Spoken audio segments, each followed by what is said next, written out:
I wanted to start tonight by paying tribute to Joseph Mason Proud, also known as Joe Lick Proud or Joe Lick Me Proud. Joe Proud, for those who don't know, and I think in our area there are a lot of people who don't know, it hurts to say was a legendary tournament director, disc golf organizer, and course architect in Connecticut. And we lost him this week. What I wanted to do was read some words from his friend Dave Murad. I didn't know Joe well. I only met him a couple of times, and I certainly don't have the right words to memorialize him. But I'd like to read this from Dave Murad. The disc golf and flying disc sport communities have sadly and unexpectedly lost one of their finest members in the affable and imitable Joseph Mason, Joe Proud. Joe embodied his passion for flying discs through his direct participation, involvement in various organizations and events, and as an avid flying disc collector. He positively affected and influenced a wide audience of peers and admirers by way of his friendly demeanor, sheer enthusiasm, and unique charm. Those that were fortunate enough to know or meet him will sorely miss his commanding presence at a time when the sport of disc golf has seen a tremendous growth in popularity and notoriety. As a note of reverence, we highlight some of the accomplishments and capacities Joe has served in his time with us. He was vice president of the New England Flying Disc Association, or NEFA. He was the Connecticut state coordinator for the PDGA. He was a member of a team that proposed and implemented the design for the disc golf course at Wickham Park and at Panthorn Park. He was captain of Team Wick, 4 championships with New England Team Challenge. He was tournament director of the New England Overall Flying Disc Championship. He was tournament director of the Greater Hartford Disc Golf Open since 2010, bringing the event to a prestigious A-tier status in 2012. He was the inventor of a hybrid flying disc sport called Zephyr, played on a lacrosse field. He was a recipient of the Innova Course Steward Award, an inaugural inductee of the Connecticut Disc Golf Hall of Fame in 2020. Joe leaves behind his beloved and illustrious wife, Mary, his daughter, Sarah, his son, Joseph Jr., and his daughter-in-law, Theodora. May Joe and the innumerable memories created soar ever forward. We love you, Lick, in perpetuity. Huge loss. Huge loss. He's a household name in disc golf in Connecticut, in most of Massachusetts and most of New England, really. And it's a huge loss. It was unexpected, and that entire community is reeling. So I grew up in Massachusetts, and I didn't really start playing disc golf until I had already moved down to Jersey, living out of Hoboken for a while. And when I was learning to play, I spent a lot of time at Greystone and Camp Gaw, but it wasn't until I went to Wickham for the first time when I was back at my parents' house that I was actually wowed by a disc golf course. So, I mean, it's such a loss. I mean, and that's just one of the many accolades that I just heard. I mean, being a state coordinator, that is such a thankless job, and it's a difficult job, and it's a job that somebody will only volunteer for if they are a really selfless individual that loves the sport of disc golf. So I'm just, I've never met him, but you can just tell by the amount of reverence you hear about him online, but also just all of the different roles that he filled that Jack just listed off. Laundry list. I mean, holy cow. You could just tell how much, disc golf meant to him, and he made it a part of his life. So it's such a loss. I think people should know who he is. Yeah, sure. Really, everybody should know there's a guy like this. We're regional, right? Not everybody is going to affect the whole country or the whole seaboard with what they do, the ways they can reach.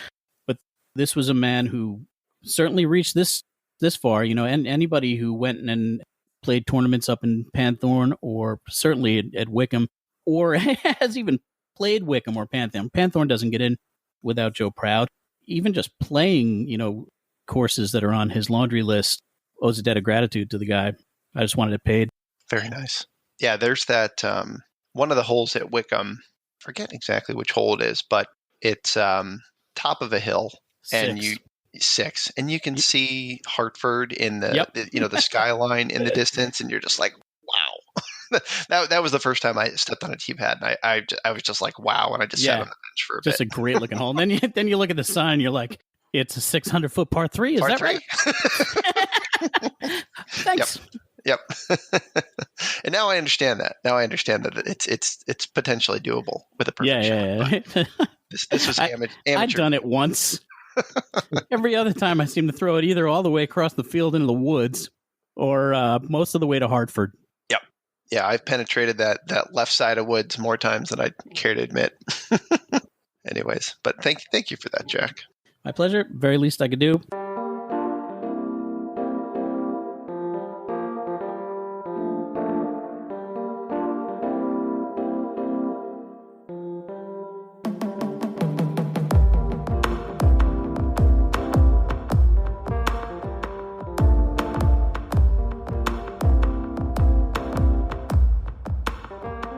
Welcome to the Hudson Valley Disc Golf Podcast. My name's Pat Keenan.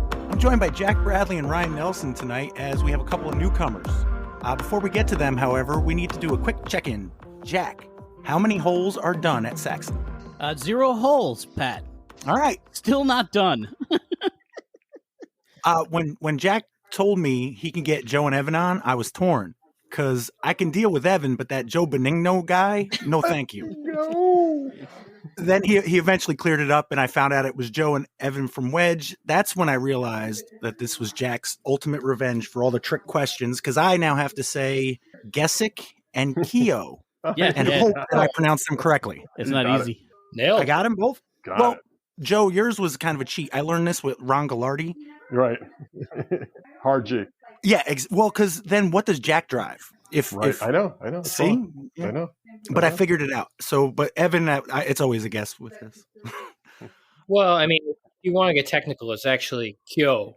If you want to say it the Irish way, but Keogh is perfectly acceptable for me. It's a silent, it's one of those, GHs, silent GH. Got you. I don't know. All right. I got you. Well, I thought we could learn about you guys. Which of you first learned about disc golf? Let's see, 2003 is my first. Evan?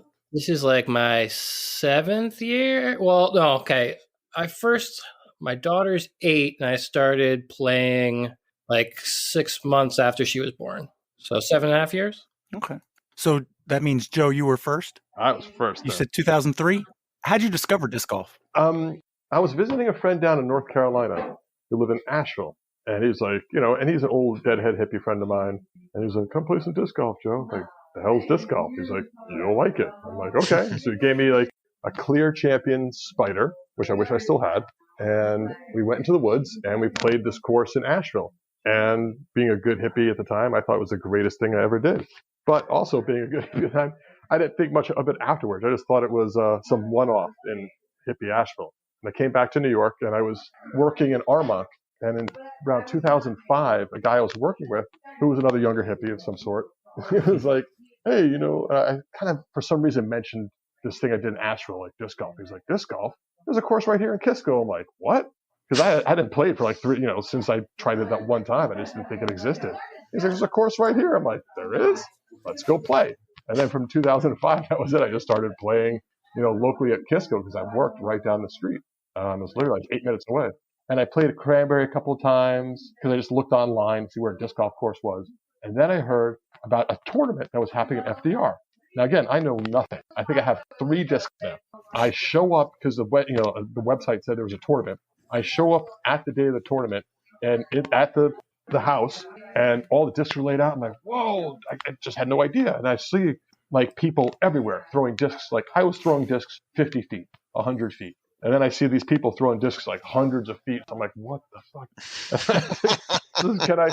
Can I play? And they're like, I'm standing there with my 3 discs. I said, can I play today? And they're like, no, you gotta, it's a tournament, you gotta do this. And then I spent another bunch of years just playing with some friends of mine, not keeping score, not just really sucking at it for 5 years, just never getting any better at all until one day I'm walking around Kisco and I see some guys, and I guess they were playing, it was a Tuesday Dubs, and they're like, well, I'm like, what's this? I said, there's more than 5 people that play disc golf. And they're like, there's tons of us, maybe dozens. At least that's then I started playing some Tuesday, and then I started playing some League, and that's it. And it ruined. Do you remember when that was that you've Kisco Tuesday dubs? I would say 2005 was the first time I wasn't terrified to like play with other people. Be like, and I did suck still. I sucked for a long time, but that made it all better. All the leagues turned everything around. Kind of made me just as a person. Everything grew me out. I got to meet all these people, and it just got better and better and better as all the years went on. So Evan, you started. This is 2003. I had just dropped out of Syracuse, bumming around Manhattanville University, where my best friend from high school was going to school, and I had hooked up with some of his friends. And one of the dudes, he's on NASA now, Ned Eisenberg. Shout out to Ned, he's awesome. He said, "Dude, there's this thing, and it's called disc golf, and we should go play." And being a dropout, bumming around to college, there's nothing to do. That sounded pretty good. So we also headed up to Kisco. First thing I did was try to catch one of his drives, and luckily it was with my left hand. I had a bruise on my hand for about a month. So I learned quickly not to do that. He's coachable. And just had my first round at Kisco, got totally lost because there was no signage and no tee pads, and half the baskets were broken.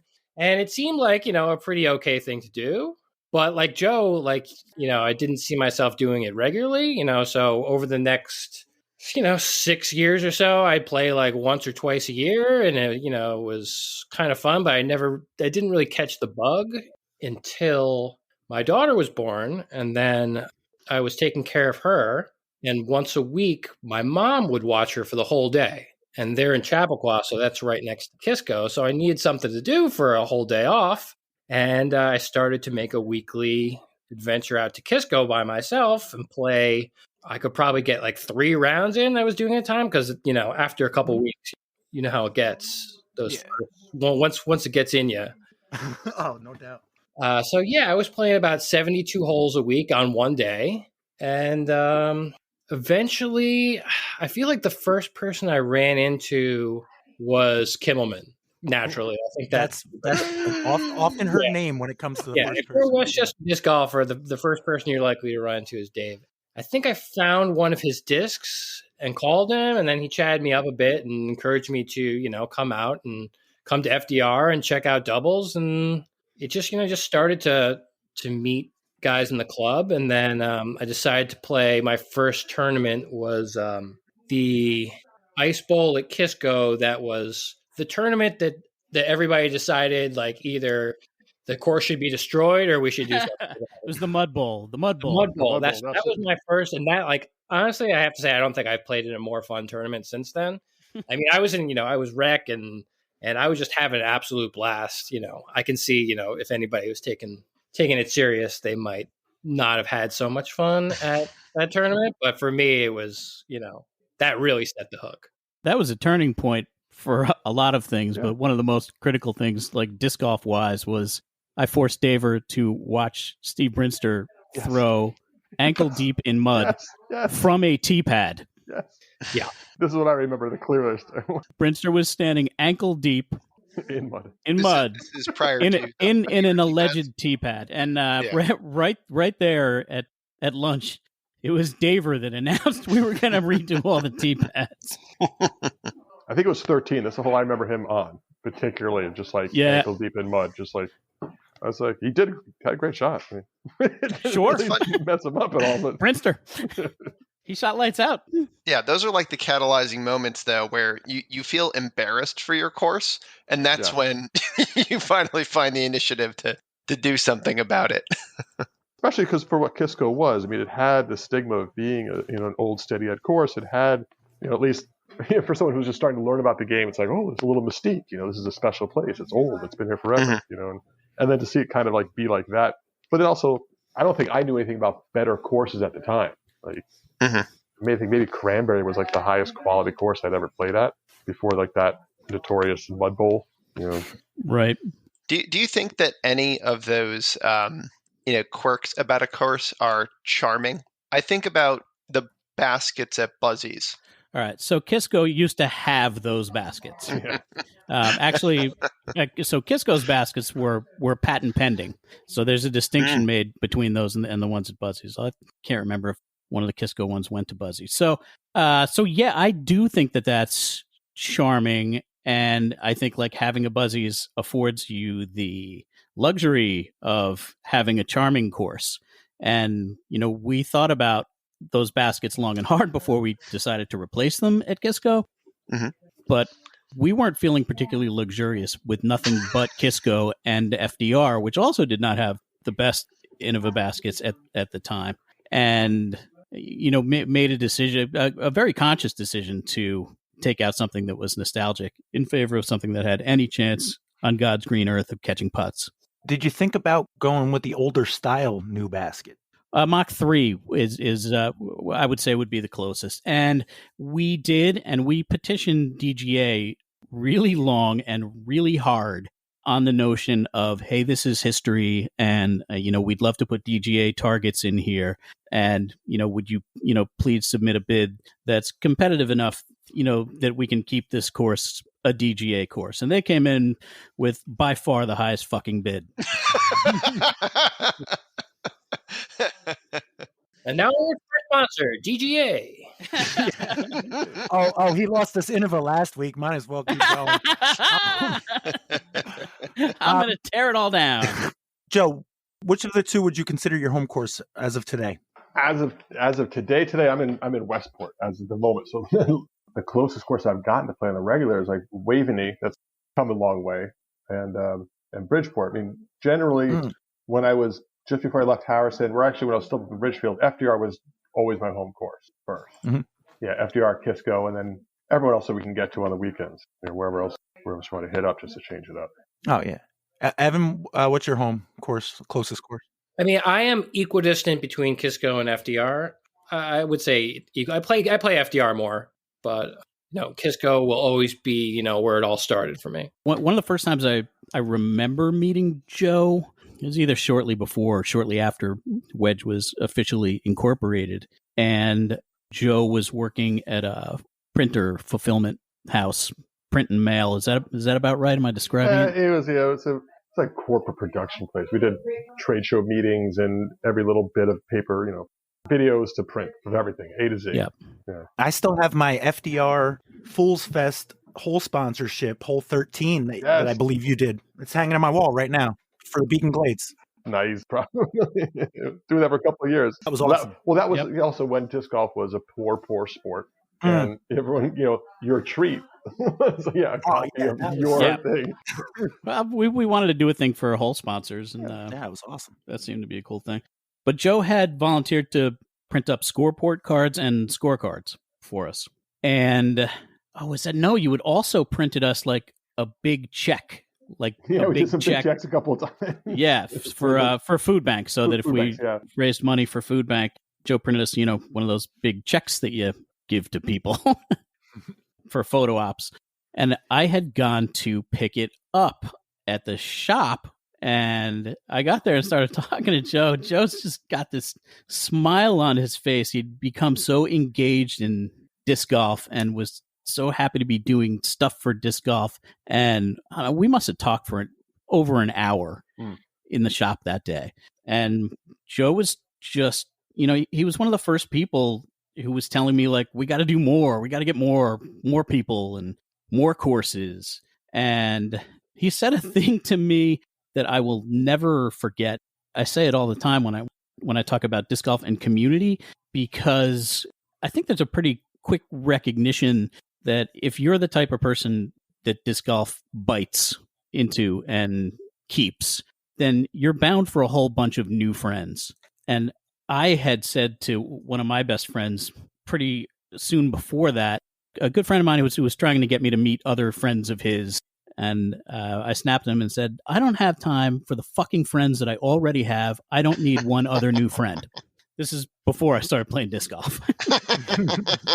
And so, I meet Joe, and Joe is smitten with disc golf, and he sees the community, and he's like, I'm 40. Who makes new friends when they're 40? And I'm like, I guess us. Us motherfuckers. Yeah. But you keep telling other people, like I'm just in Manhattan right now. I just been in the house and I met somebody here who's never heard of disc golf, right? Cool person, excellent. And you just know certain personality types, so they just show up. Everyone I've brought who's never played disc golf before, I bring them to a course and they meet other players. Every single person has this sensation, like, what is this group? Like, why are you like, because you could show up and say, hey, if you see some people, you can join in and play people with disc golf, or you can say hello, or if your disc golfer sees you and knows you're a disc golfer, will say something to you. And it's very unique in sports, I think. I've played other sports, biking. Nobody acts like this. They're weirdos. Because anywhere I've been so far, I've done I've done Arizona and Florida. Anytime I've met them, they've all been disc golfers so far. Every place that I've moved to, it's mostly been in the Northeast, but when I moved down to PA, same experience. Mm-hmm. Florida, same experience. I feel like it's a lot like Jeep owners. You're driving in your Wrangler on the highway. Jeep owners. Yeah. The hell is a Jeep? Walking around waving at everybody. Exactly. It's like a secret club. So Evan, you and Joe seems like you started actually getting into disc golf around the same time. When did this desire to add new courses come? After the Kisco project, probably, because you got to take care of the course you have before you build a new one, right? So after that was done, I was thirsting for another project for sure. For the uninitiated, what is the Kisco project? Is that just new baskets and tee pads? It was, new baskets, but mainly the tee pads was the big undertaking. And signage. It really was a complete renovation of the course. New holes, new layouts. It also, did some new holes. The course had sort of fiddled its way up to 21 holes and maybe had about 12 signs, 0 tee boxes, and some of the targets were held together by, I shit you not, yarn. Yep. Sounds like a hell of a project. And so it was a hell of a project. It was quite an undertaking. And not only that, but we had to pitch the entire thing to the town, who hasn't always been the most receptive to the course. I'll toot my own horn. I feel like I put a presentation together that made that board feel proud of the course, proud of its history. And, I thought they should have. And by the time, and it's not like they were paying for it. I basically said, you have a course that was installed by the man who's considered to be the father of disc golf. You don't know what disc golf is, but here's what it's turned into. And, again, it's like, it's videos, it's a stack of PDGA, Disc Golfer magazine. And, this is what disc golf looks like in the rest of the country. This is what your disc golf course looks like. And, we're going to bring in 12, 15 grand and lots of labor and completely renovate your disc golf course. And they were under no obligation to obviously keep it there. Could still throw it out anytime they wanted. Dave Coates has a lot of records about how it went in and why. But he has the names of like some cops on the Kisco Police Department that helped Ed put the course in. Wow. Helped dig holes and put baskets in. They paid for the course? No, I think Steady Ed paid for the course. Wow. I don't know that for a fact, but... Well, back then, didn't the course just basically consisted of baskets? Yeah, it's just the baskets.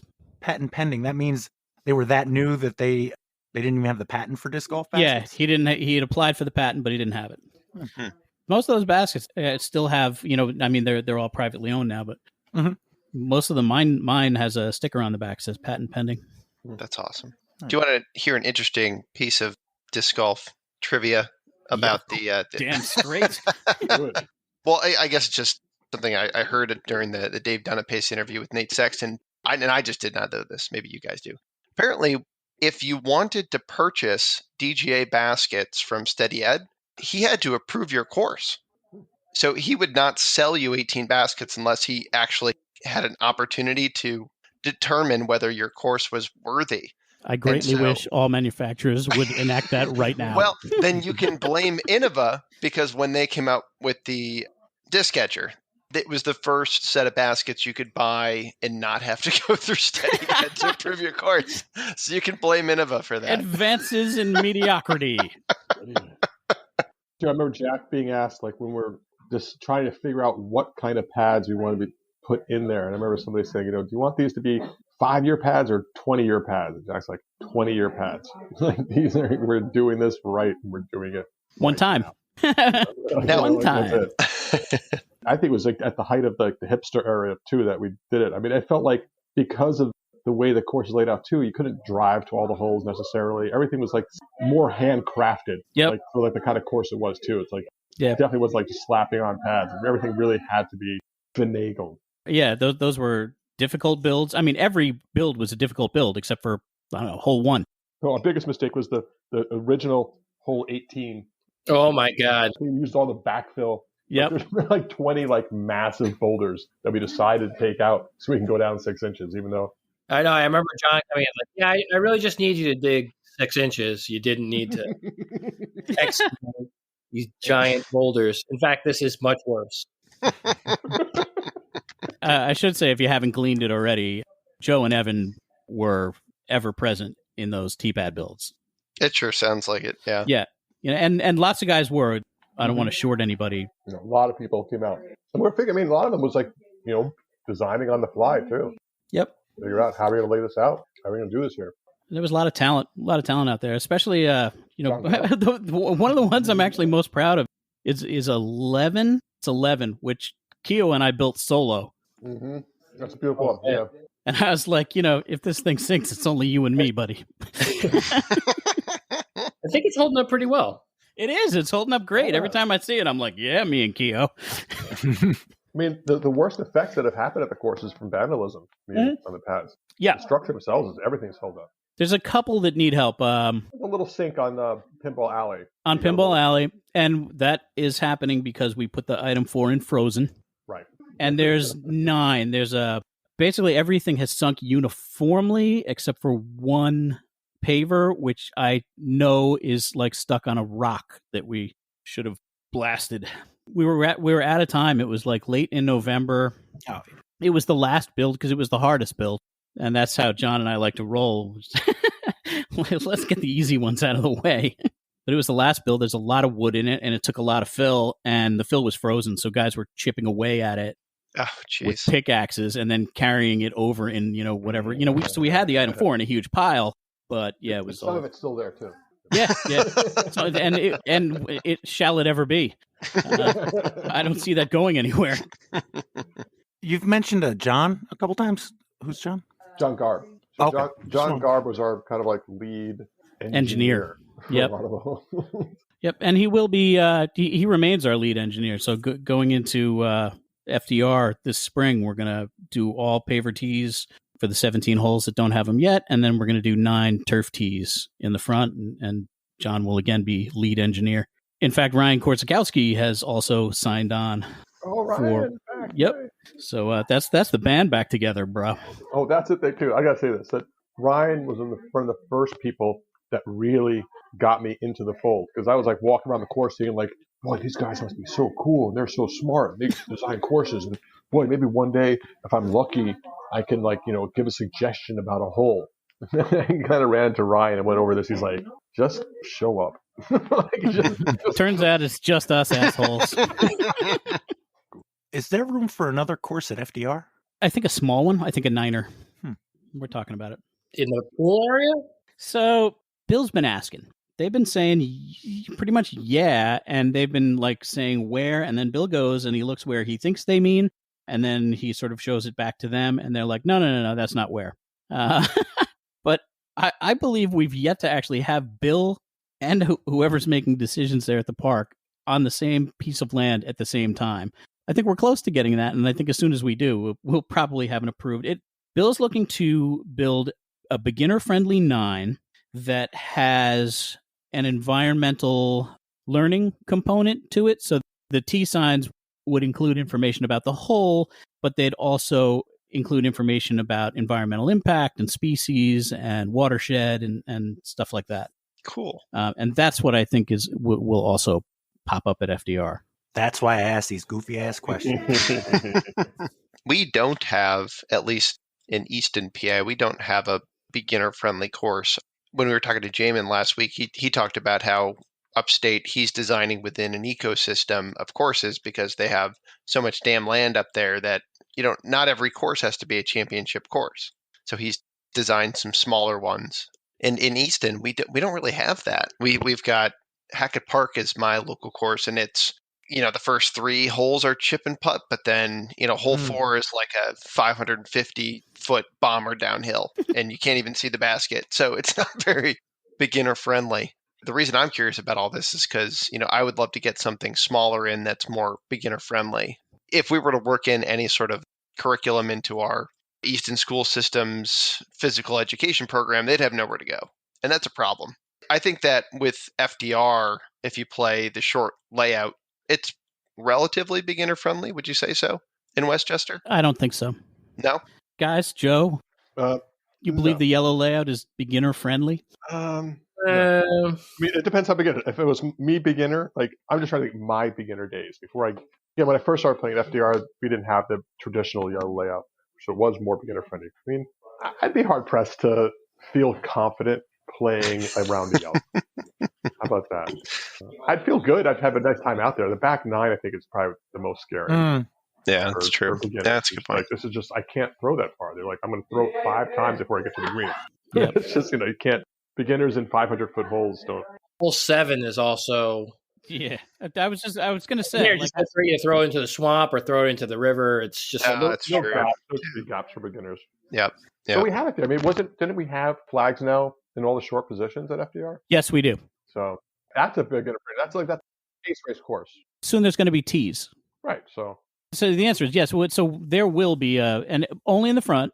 You don't need more than 9 holes. That's where beginners should be playing anyway. Right.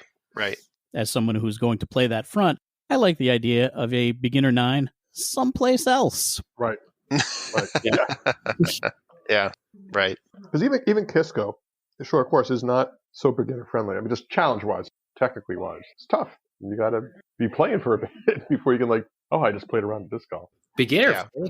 It kicks my ass every time I go out there. I don't think I've ever had a good game there. Have you guys ever been out to New Jersey and played Harry Dunham Park? Mm-mm. I have not. It's close to Greystone Woods. It's about, I'd say, maybe 50 minutes west of Manhattan into Jersey on 78.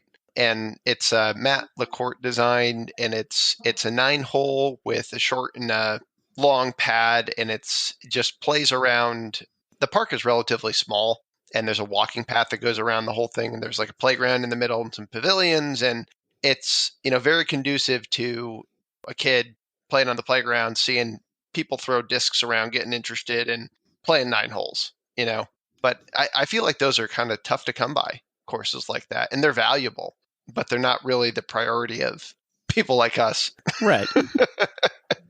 Obviously, you see whole families out playing now. The gambit of, beyond novice playing. People have absolutely no idea about rate of player flow. They're just out there because you know about it. They have a disc when they're playing. Right, and that's also a separate course in the same area. And so when I say a beginner friendly course, by the end of that first day, second time, mom and kids play, they start to score. Right. Mm-hmm. They start to get some pars, maybe get a bird, and that's what I mean when I say beginner friendly layout. I think there's got to be a beginner friendly that's not necessarily also like beginner 15-year-old friendly. That's somebody who's necessarily going to develop into a great player. There's got to be beginner course that are people who are 40 and 50 who are pretty much that's as good as they're going to get. If they play a full round, get some exercise and play, that's good enough. Like I said, remember the church group, the Taiwanese church group of retirees absolutely that were playing. They would have loved to play.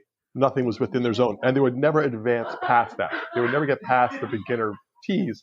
That would be at their limit, but it would be there for them. For all those type of folks that are never going to progress to big holes. You don't think an 80-year-old Asian lady was going to start bombing? She's going to try. She's going to try real hard. What I will say is that 80-year-old lady is walking an 8,000-foot course to play 18 holes, and that's too far. You guys want to play 18 holes? Yep. Well, let's try to get through 9. You know who you've got on the call here, Pat. So stick with the front 9 for now. We'll see how far we go. Evan, what hole would you like to play first? 3. Jack, what score would you, or anybody, but Jack, what score would get you a 900 round on yellow at FDR and also on white, in your opinion? Oh boy, a 900 round. I expect that it's probably par +1 on yellow and maybe par +3 on white. Really? That close?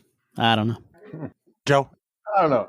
A 900 round on yellow. I would thought it was at least like 3 to 5 under par. Because I think if 5 under par there, I think I'm trying to remember any tournament plays. I think 400 it's like 860, 880 was like 3 under. Par is 8 something, right? That's what I remember. So I think it'd have to be at least 3 to 5 under for a 900 plus round. What do you think of him? Oh, I have no idea. I don't know how these things are calculated. Ryan? I could only tell you what 900 gets you at Hackett Park these days. I haven't played FTR in a while. I figured, and you probably haven't played it since the color swap and everything. So yeah, you have. But absolutely no I will information. come up this summer, and I cannot wait. All right. Pat? What's the answer? Pat, do you happen to know? No. Oh, Is that- Jesus. What a He's tease you are. crowdsourcing his answers. Come on. Right. He just writes down questions that he wants to know the answer to. Yeah, exactly. And then he has a podcast to try and get it. Absolutely. Who picked that first? Evan. What hole? Are we playing teams here? What's the deal? Well, you got to get to a trivia question. We got to get to it. Yeah, right. What, yeah, I got ahead of myself. I'm sorry. That's okay. We'll pick a hole then, Jack. I'll pick a hole. Give me 7. What if there was an option on Disc Golf Scene where you could sign up for multiple divisions at a time and you could prioritize them based on preference? Like, I want to play this, but if it's full, I'll play this. I heard a lot of people complaining about having to do a second sign-in. Yeah. What do you think? It hurts my head to think about this. It hurts my head to roll over like the theories that get put out there from the heads of people that have no idea what it takes to run an event. What if Disc Golf Scene could prioritize it? First choice, second choice. I guess that's good. So let me take it from the user standpoint, right? I'm going to register for a tournament. Mm-hmm. I'd like to play MA40, but I'd settle for M1. Somehow, if MA40 isn't available, it automatically runs me down to M1. I guess as a user, I like it. I got a better chance of getting into the tournament than if I was division specific. And then The only reason this is important is because tournaments are selling out in a matter of minutes these days. Seconds. Seconds. So I think it would be a good fix for the current situation that we are all experiencing. It would be a Band-Aid on one issue. Yeah. Those people who said I had to sign up a second time. All right, Ryan, what hole? Let's go to. Did Evan say 1 first or 2? No, we started with 3. Oh, 3 and okay. 7 are out. I'll take hole 1. It is time for a Discap tag update. Discap tag update. Discap tag update. well, I was requested specifically to do a Discap tag update. I'm glad you picked this number. Let me go pull it up. I wonder why. All right, our top 10 for Discap. Number 10, Dave Searle. That's a name I've heard before. I think Kenji said he's a newer player. Does anybody here know him? No. All right. Number 9, Jeff Wachowski. Oh, yeah. Number 9. Woo! Yay. Number 8, Josh Weinstock. All these people have 1 round played. I'll tell you if that changes. Number 7, Tyler Caldaza. Tyler Calzada. I'll edit that. Woo! Back to when I said it. I'm reserving my claps for at least the top 3. Number 6, Josh Wynn. Number 5, Greg Kurtz. Number 4, with 2 rounds played, Hudson Valley Disc Golf Zone, Jamin Hume. Woo! I know him. I know him. Hey, my friend. Number 3 tag with 2 rounds played, Tim Giardini. Woo! I know him too. Number 2, 3 rounds played, Joe Jaskolka, the 2 tag holder. And the number 1 tag with 3 rounds played as well, plus he lost the tag to Kenji, so really 4 matches. 4 rounds, yeah. Yeah, 4 rounds. Jason Lasasso. Woo! Way to go, Jason. Nice. And I would like to point this out. I'm glad that Jason did. Kenji, who came in with the 4 tag, now has the 59 tag. Oh, yeah. That's important to know.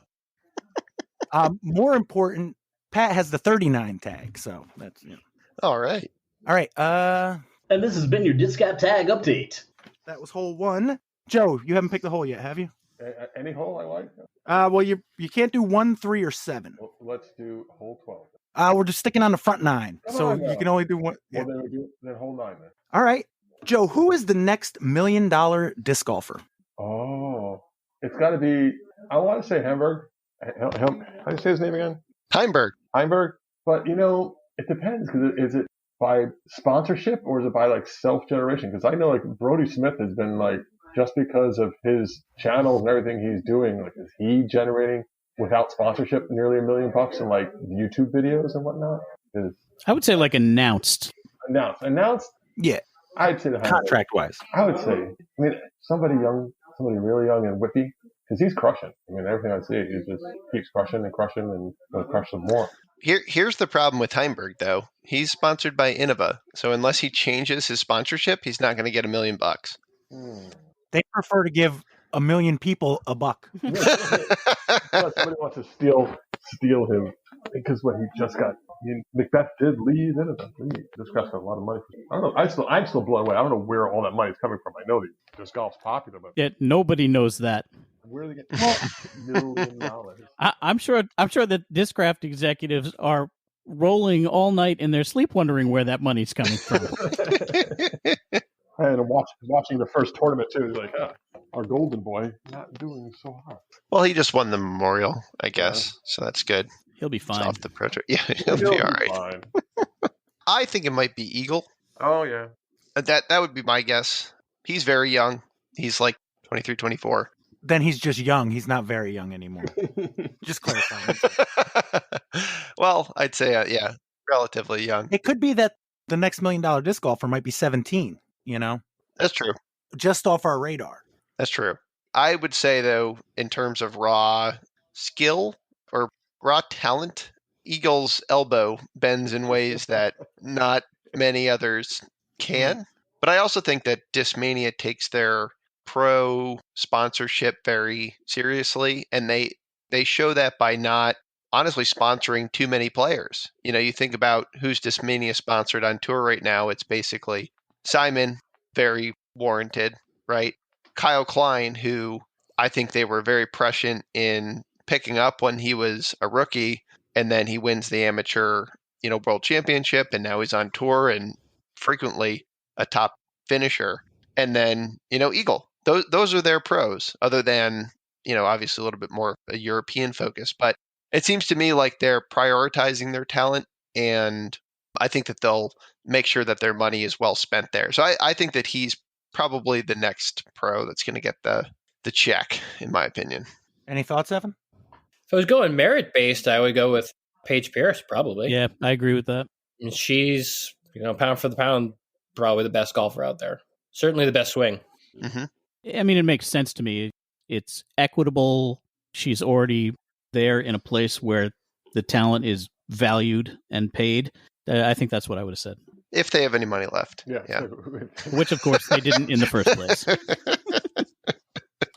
Good question, Pat. Yeah. Who will be the next person promised $1 million by a disc golf company? All right. Jack, why don't you pick another hole? I will choose 8. Hole 8. What would you like to talk about? Oh, crap. I would kind of like to talk about the ridiculous bullshit that's happening around tournament registration fails. I think it's toxic. I think that somehow we've fallen into this entitled place of like somehow I deserve to be in a tournament, and there's so much talk about why didn't you make your tournament more suitable for me to be in it, when the whole story is scarcity. And were tournaments selling out quickly a year ago? Yeah, they were. Were tournaments on this trajectory? Yes. But, tournaments are sort of unnaturally in the state that they are. And the way golfers levy this vitriol against the volunteers who are running events, it really has me sickened. I want to talk about that. Joe, your thoughts? Yeah, right. I mean, it's again, careful what you wish for, right? It's everything we wished for, but at the same time, well, now we're overrun. And everyone always had that tight family club feeling. I belong to these things, but it used to be when most of those people were volunteering for the event as well. Like you'd have most of the people who want to be in the event volunteering for the event at the same time. I think that's the other thing too, is like pushing the volunteers, and I don't know if that helps change the registration events. You just got too many people, not enough horses. Sack some blitz. There you go. More. What else can you say?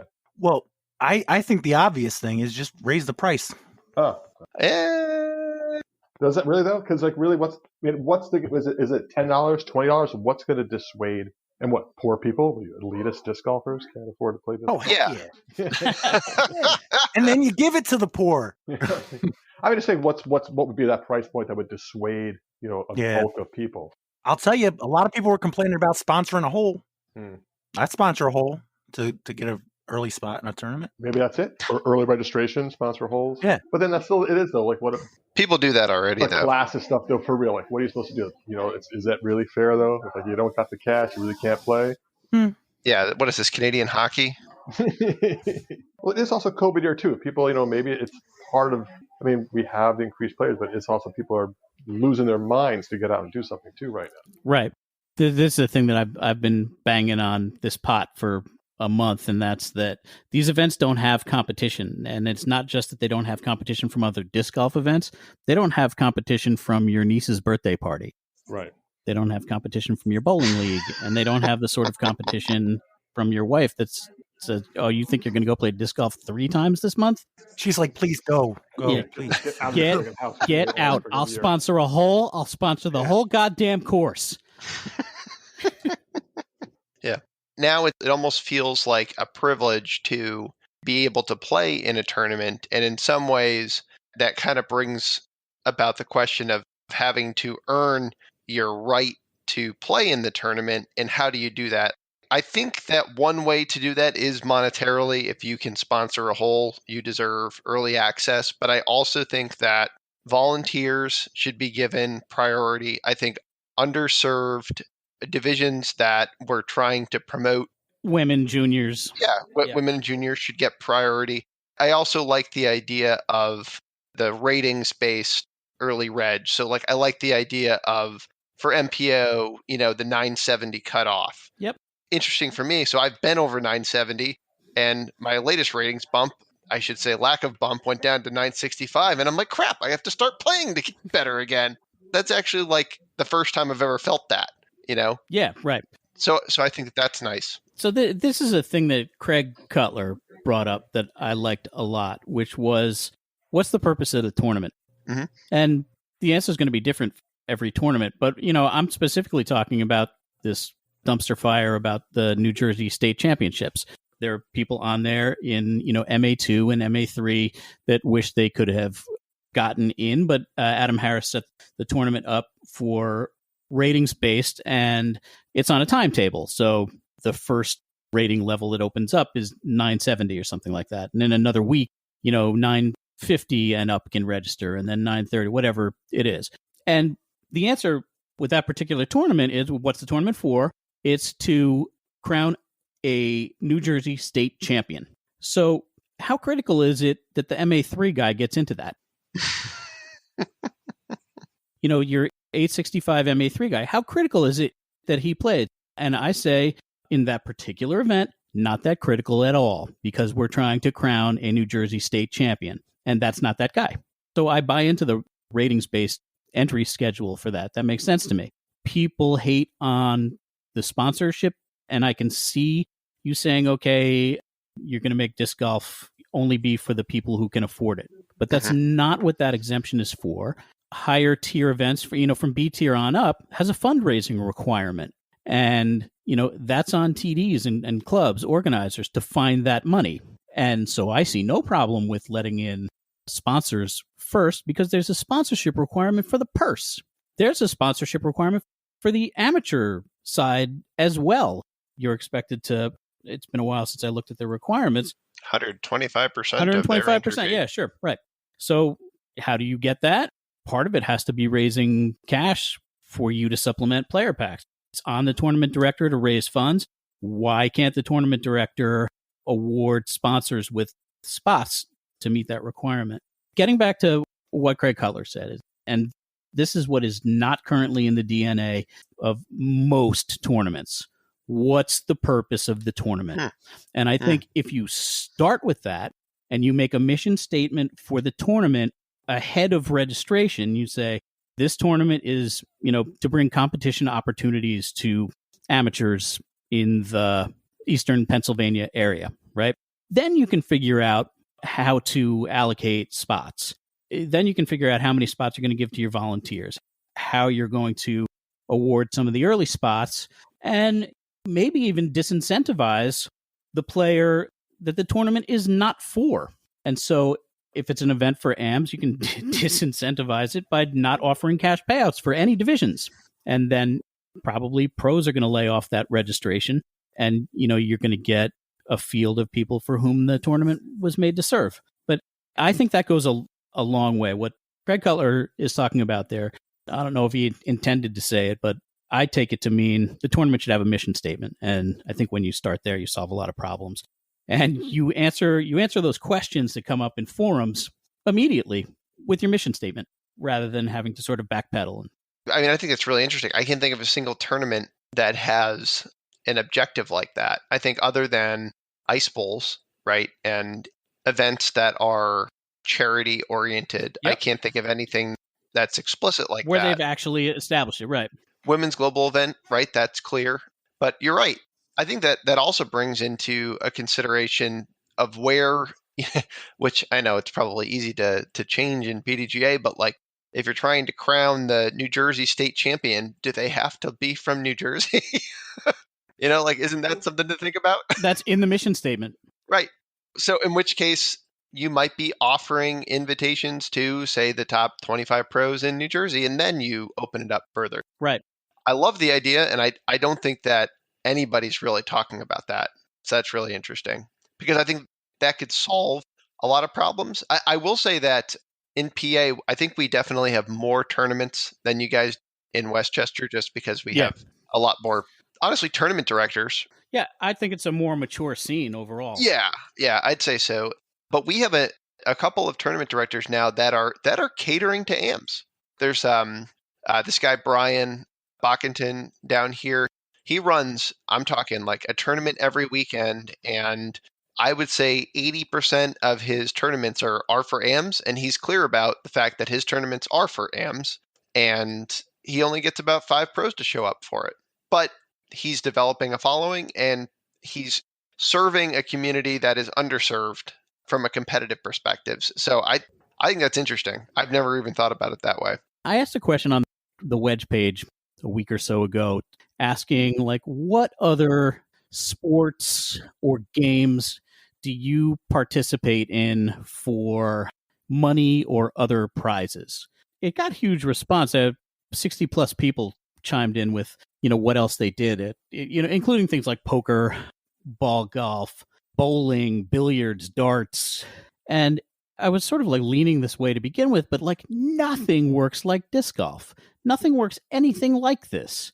Closest thing is some AM golf tournaments, but I know a handful of players who've played in traditional golf tournaments, but that's it. I know tons of people who play golf, but none who play in tournaments.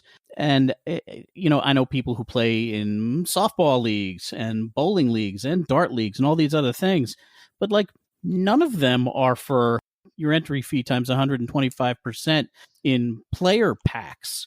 Nothing works like this, and maybe competitive play for disc golf will end up in the hands of professional disc golf, like legit professional disc golfers. Maybe tournaments aren't for absolutely everybody. And I don't think they will be.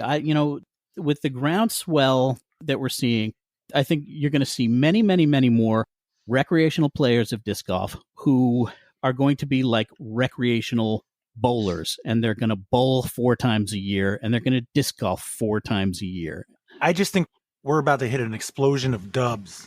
Yeah, sure. Like small, informal type things like that, where it doesn't require as much, prep.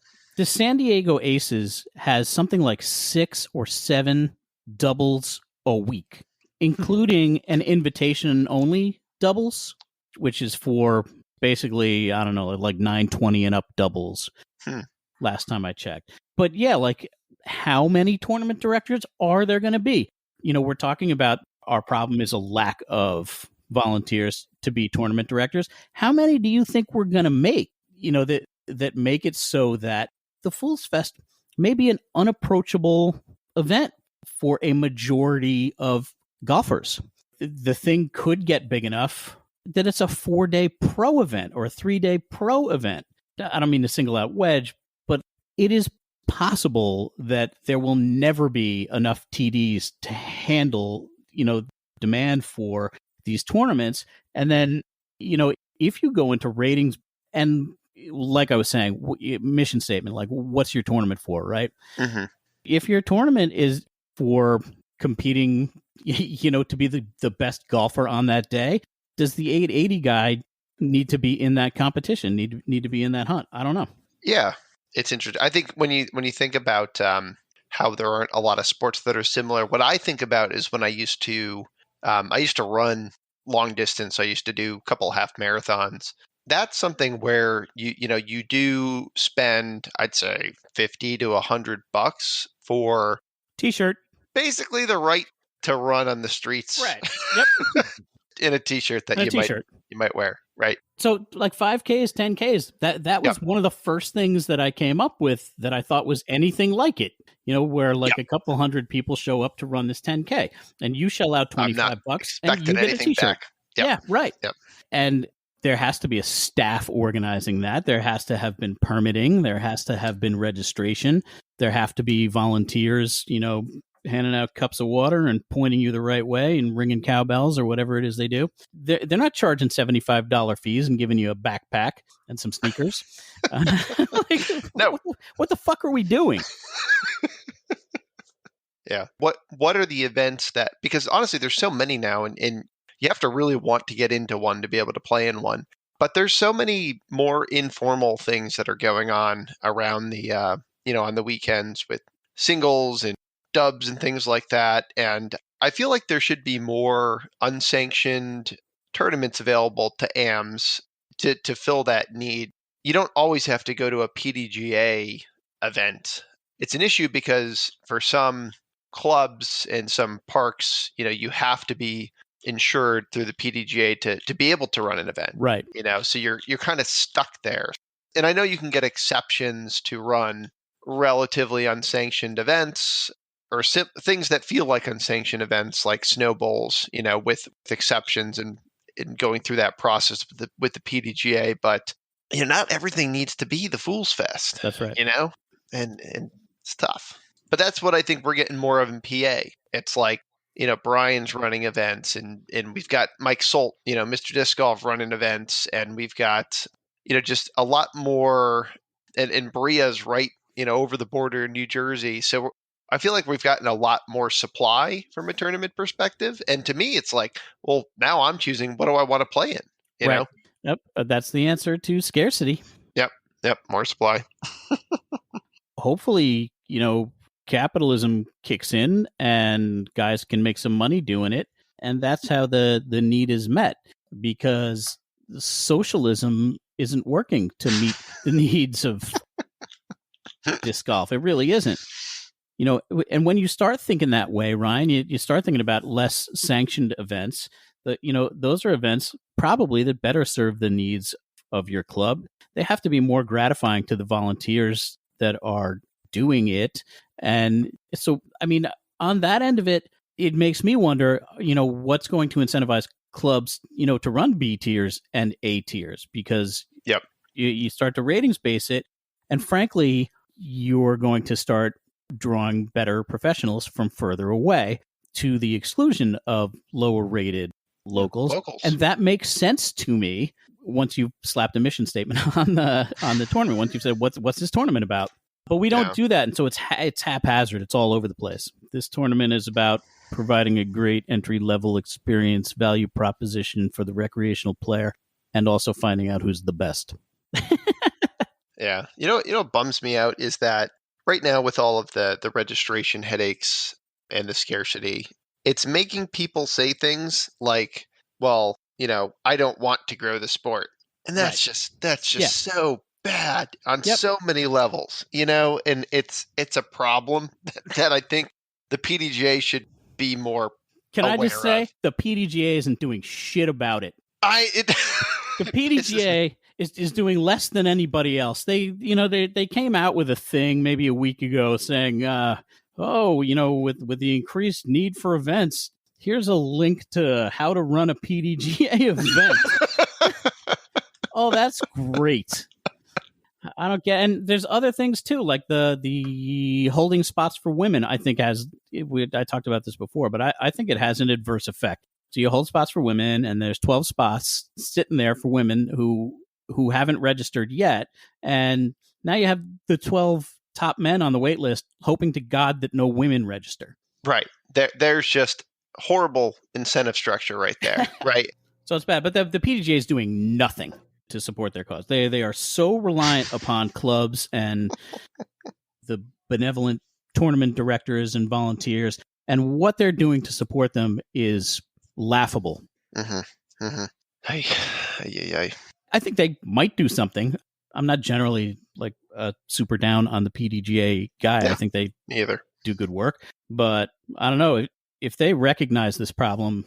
They sure aren't showing it, and I'm going to be mad until they do. Like they need to support tournament directors in new ways. Mm-hmm. They need to.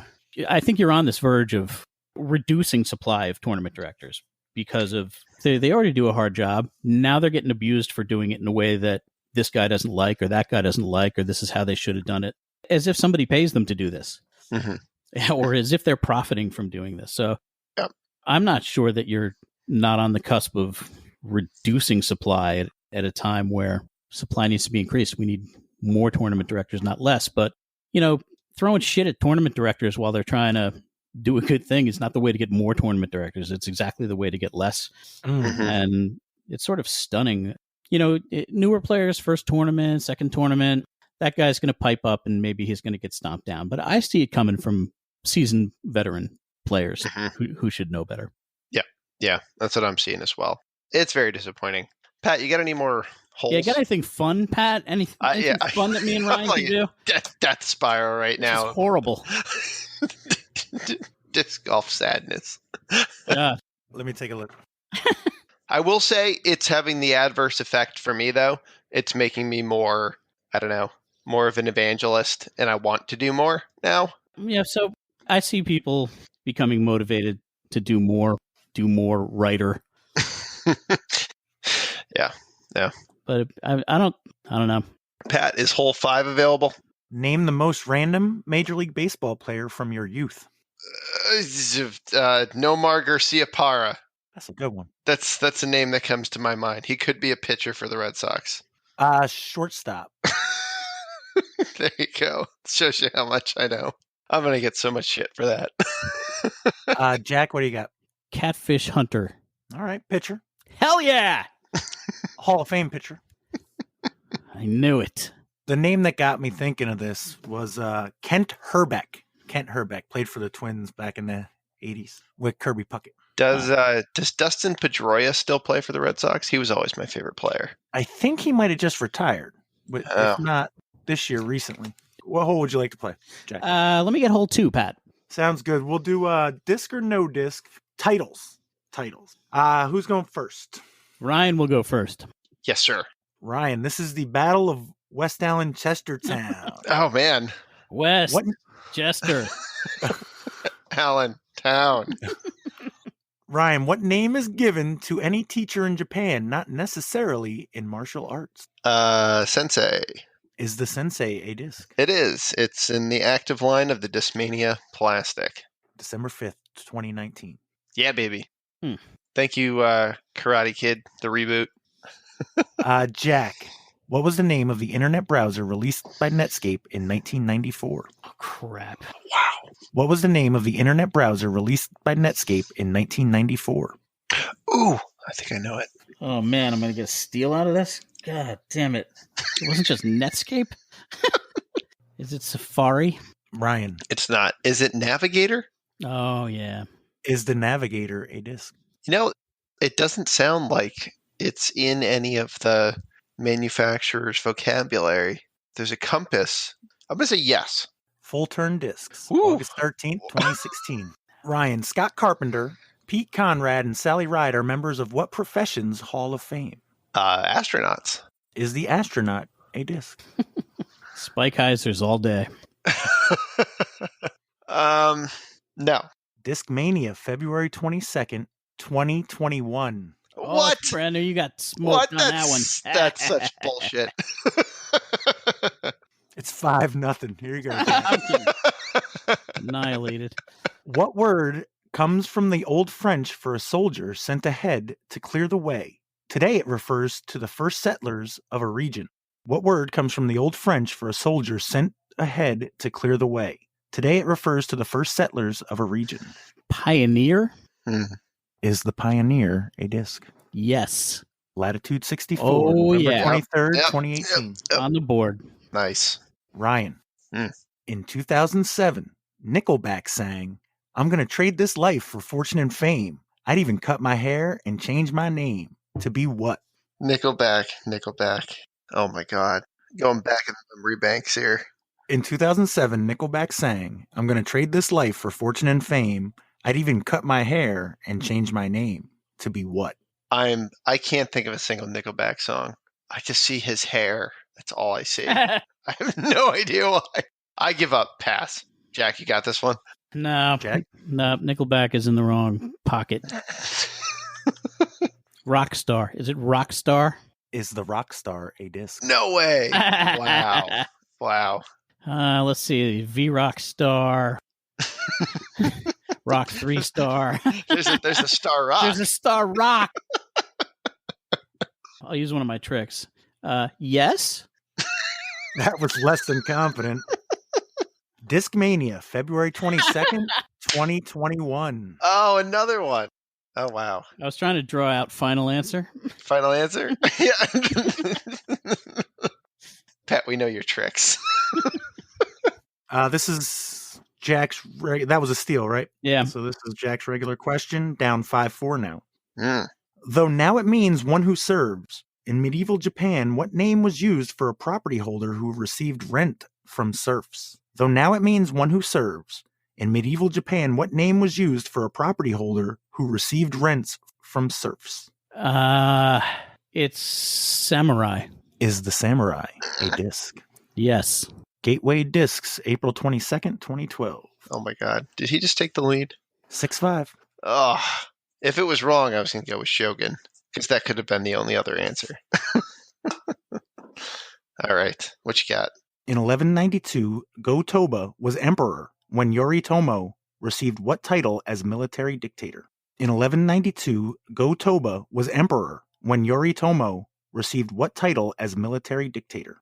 1192, military dictator, emperor, so probably a dynasty of some sort. What would the military leader be called in a Chinese dynasty? I thought you were going to say in a Chinese diner. I don't know. Shogun. I got nothing. Is the shogun a disc? Are you serious? Yes. Oh, that's awesome. I was dying for you not to say it. For some reason, I was thinking China. Oh, that's awesome. Wow. No? Discmania, February 22nd, 2021. Damn it. That's brutal. All right. Well, we're tied at least. So is this for the win? For the win? For the win, yes. Oh, shit. Yeah. I knew the Shogun was a disc. Damn it.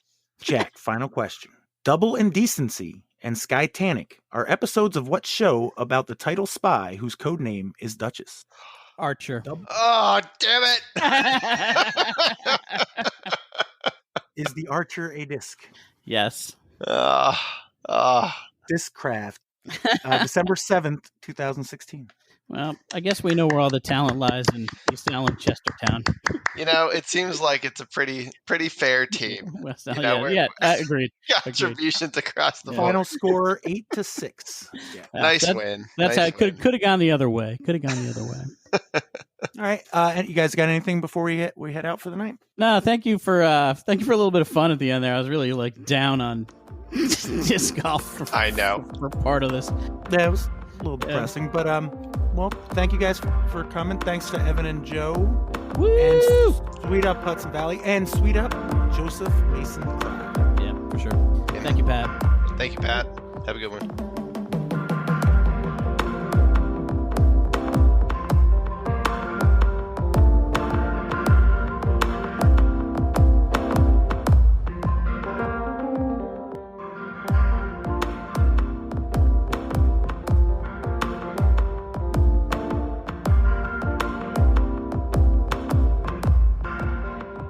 It sounds as if he's in. He's in. Joe has arrived. You're in. I am here. I've made it. Yes. Hey. What's up, brother? Digital universe. Hello, Flemish. I'm actually remote in Manhattan right now. Ooh, that's exciting. I just got a 2.5-hour tattoo. Oh, of what? It's like there's a statue of Hercules in the Cypriot wing of the Metropolitan Museum. So I had like his bust put on the inside of my bicep. He's wearing like a bear skin. That's awesome. Pretty cool, actually. It hurt like the Dickens. I got the needle today too. Ooh, but not. But I only let you got the big vax, yeah? I only let him put it in once. Is that the one? It is only one? Yeah, yes. You got the single? I got the J&J. I got one more. I got my second one on April. Right on. Do you have any concerns? Either way, like Joe, are you like, why did I get two? And Jack, are you like, maybe I need a second one? You know, I mean, is there any of that? This was the first one that came up, so I took it, and there appear to be pluses and minuses to both, but they're pretty much insignificant. So I think I was just like 3 weeks behind the single dose when I signed up, so they were still they only had the Moderna, I think, in our area. Yeah, both reduce hospitalizations by like. Yeah, I mean the point is you don't die, right? That's it. That's all you want. I'm not going to the hospital, and I'm not going to die. Yep. Check. Sign me up. Due to COVID. Due to COVID. Exactly. Invincible. Yeah. A bus will still kill you. No, I drove away today thinking like, okay, I've eliminated like one of the 10,000 things that's going to kill me. Yeah. It really is more for other people. Like I said, my partner are co-caretaking. Her mom's got Alzheimer's, so it's like it's really just her. I mean, because she just got her first dose, so it was really keeping her from getting killed. I wasn't worried. I was sure I got it the first day. It was like renounced. I'm like, I'm pretty sure I got COVID. On that note, welcome to the Hudson Valley Disc Golf Podcast. My name is Pat Keenan.